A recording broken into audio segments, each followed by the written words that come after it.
Musique, mode, balade, pendant que certains tentent de vous divertir, nous on vous informe autrement. Voici ce qui vous attend ce soir. Ils combattent les 4x4 et la pollution, un grand coup d'autocollant. Nous avons rendez-vous ce soir au Salon de l'Auto avec des jeunes qui se sentent concernés par l'avenir de notre planète. Bien, merci Benjamin. Et puis il y a les voitures qui se voient de loin, qui s'entendent de loin, et puis il y a celles qui polluent de loin aussi.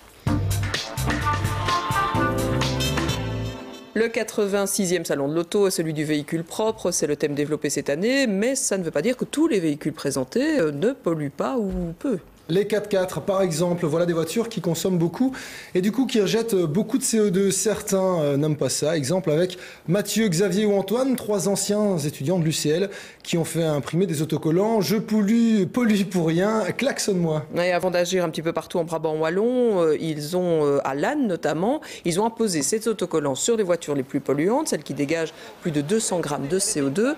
Cela pour faire réfléchir les propriétaires, d'une part pour inviter les autres automobilistes aussi à klaxonner au passage d'un tel véhicule, d'un 4x4. Et rebelote, Mathieu et ses amis sont invités aussi au Salon de l'Auto et ils ont fait le tour des stands suivis par Xavier S. Mathieu est géographe. Les conséquences des émissions de CO2 sur le climat, ça le connaît. Avec Valérie, il décide d'entamer la discussion au cœur du Salon de l'Auto, placé sous le signe de l'environnement cette année. Je préfère les lots. Tu préfères les lots? Je sais pas comment ils vont réagir. Ok, Je préfère les lots. ok, prends les lots et Michel, c'est très bien. Merci. Un lot et Michel. Ok, parfait, je crois qu'on peut y aller, on est prêt. Si à peu près tous les constructeurs présentent une ligne verte, ils continuent à sortir de nouveaux modèles de 4x4 et de SUV, gourmands en carburant et très polluants. Premier arrêt pour Mathieu et Valérie, Volkswagen et son système écologique Blue Motion. Je voulais savoir si éventuellement vous seriez d'accord que je colle un de mes autocollants sur la passette ici derrière nous, à côté du réservoir à carburant. Ben écoutez, certainement, pour la raison toute simple, c'est que chez Volkswagen, avec la gamme Blue Motion, on essaye en fait de rendre plus écologique, non pas seulement un véhicule exceptionnel avec une technologie exceptionnelle, mais toute une série de voitures avec une technologie qui est certes un tout petit peu plus chère, mais qui est directement rentable avec les économies qu'elle génère. Et juste à côté des modèles Blue Motion, VW exhibe des 4x4 et des SUV rutilants, comme le Touareg Quattro, 283 grammes de CO2 au 100 km. Du point de vue des chiffres que vous pensez atteindre par rapport au 4x4 et SUV? Eh bien, on essaie d'obtenir la même performance que ce qu'on peut avoir avec les autres gammes Blue Motion, c'est-à-dire une réduction globale de 20 à 30% des émissions de CO2. Ok, donc là on est à 289 grammes, donc ça veut dire que vous allez arriver à, disons, 200, 220 grammes de CO2 par kilomètre. Techniquement, absolument tout est prêt, mais bien sûr, nous vivons dans un monde globalisé où il faut tenir compte de la législation, il faut tenir compte des clients, il faut tenir compte des capacités de production, mais pour nous, clairement, pour Volkswagen, c'est au plus vite et au mieux. ICE CO2 Emission Véhicule. Deuxième arrêt pour nos militants, Toyota, dont le fer de lance écologique est le développement d'un moteur hybride essence et électricité.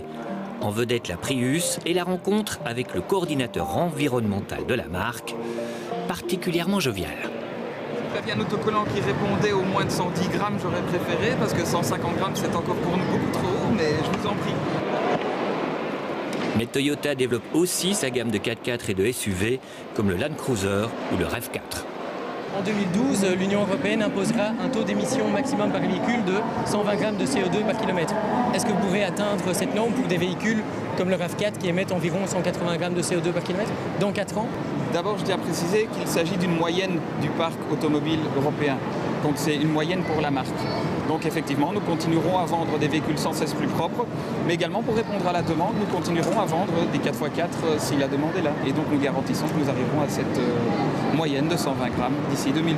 Est-ce que nous pourrions coller un autocollant ICE CO2 Emission Véhicule sur une de vos voitures qui émet plus de 150 grammes de CO2 par kilomètre?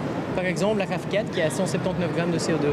Oui, je suppose qu'on va se prêter au jeu, hein, bien volontiers. C'est gentil, merci. Ce qu'on voudrait par notre action, c'est encourager les gens qui veulent acheter un nouveau véhicule à se rendre sur notre site et à se rendre compte qu'il existe, en fonction de leurs besoins, des véhicules qui émettent moins de 150 grammes de CO2 par kilomètre. Ces jeunes ont lancé aussi le site objectivelessemission.org en anglais qui propose donc ces autocollants.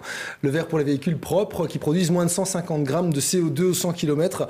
Les rouges pour les autres et rappelons que l'objectif fixé par la Commission européenne pour 2012 est de 120 grammes. Oui, cela dit, on le rappelle aussi, avec ou sans 4x4, on peut polluer moins en étant moins agressif au volant, en allégeant aussi la voiture et puis en arrêtant son moteur quand le feu est rouge par exemple. Pas mal. Allez, on doit vous abandonner ici. Vos prochains rendez-vous, la météo et d'autres infos, celle de 19h30. Et puis je vous trouve très beau. Merci. Non, je parle pas de vous, ne rêvez pas trop. C'est en fait simplement le film qui vous est proposé ce soir par la Une. Alors très très belle soirée à vous et à demain 18h45.